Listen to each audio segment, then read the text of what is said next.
Banking સેક્ટરના સપોર્ટથી બજારમાં આજે રહ્યો રિકવરીનો મૂડ। સેન્સેક્સ અને નિફ્ટી નીચલા સ્તરેથી સુધરીને બંધ। નિફ્ટી બેંકના તમામ 12 શેર્સમાં રહી ખરીદદારી। મિડ કેપ અને સ્મોલ કેપ શેર્સમાં પણ આજે રહ્યો તેજી સાથેનો કારોબાર।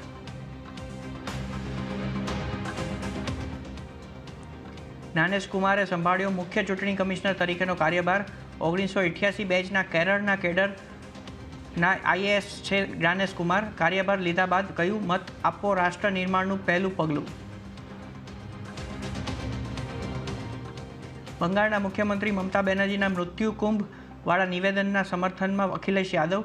બીજેપીનો પલટવાર, કહ્યું આવું નિવેદન લોકોની આસ્થા અને હિન્દુઓનું અપમાન।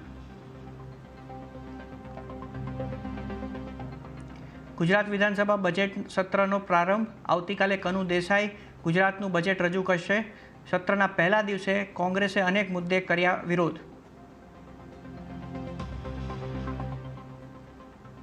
સિમ વેરિફિકેશન માટે બનશે નવી ડિજિટલ સિસ્ટમ। 10 એંગલથી લેવામાં આવશે ગ્રાહકોનો ફોટો। સાયબર ફ્રોડ પર કાર્યવાહી કરવા માટેની સરકારની તૈયારી। અને પાકિસ્તાનની મેજબાનીમાં આઈસીસી ચેમ્પિયન્સ ટ્રોફીની શરૂઆત। 20 તારીખે બાંગ્લાદેશની સાથે ભારતની પહેલી મેચ। 23 પાકિસ્તાન સાથે થશે ટક્કર।